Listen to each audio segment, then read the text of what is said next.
Today is November 11, 2023. Our reflection is entitled Faithful Friendship and True Riches.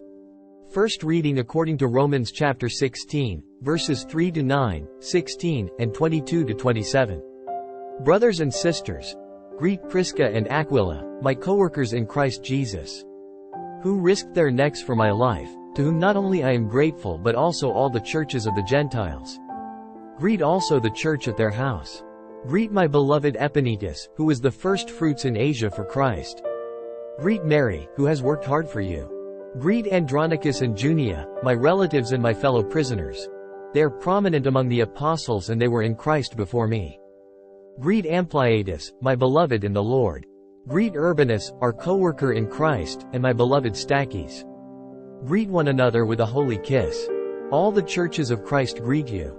I, Tertius, the writer of this letter, greet you in the Lord. Gaius, who is host to me and to the whole church, greets you. Erastus, the city treasurer, and our brother Quartus greet you.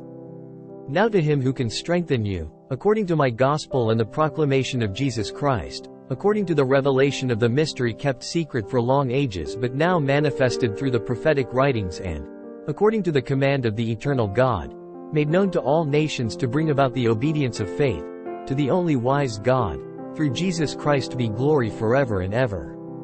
Amen.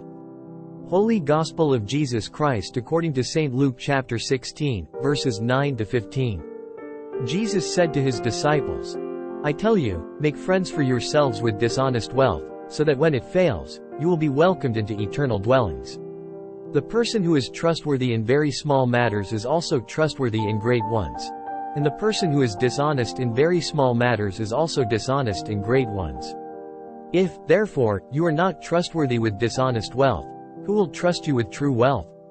If you are not trustworthy with what belongs to another, who will give you what is yours?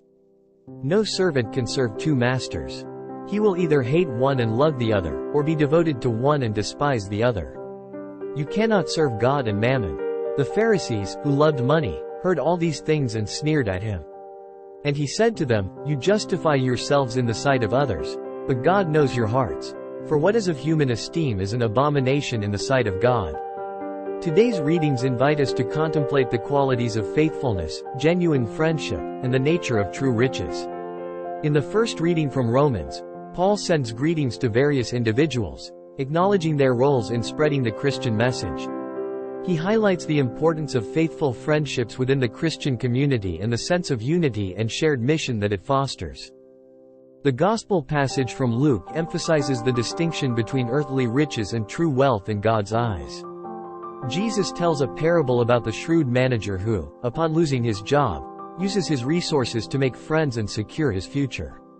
Although his actions might seem dishonest, the parable's essence lies in the contrast between material wealth and spiritual riches.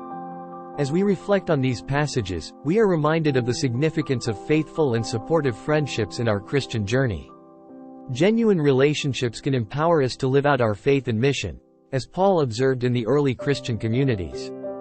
Furthermore, we are encouraged to assess our priorities and recognize that true wealth lies in spiritual treasures rather than material possessions. Today, I will take a moment to appreciate the faithful friendships in my life that support my spiritual journey. I will also reflect on my own priorities and the value I place on spiritual riches. In doing so, I aim to align my life more closely with the teachings of Christ and work towards accumulating true wealth in God's eyes. If you found this video meaningful, I invite you to show your support by hitting the like, subscribe and share button, as this will help us reach more people with these reflections. Together, we can create a community that seeks wisdom and spiritual growth.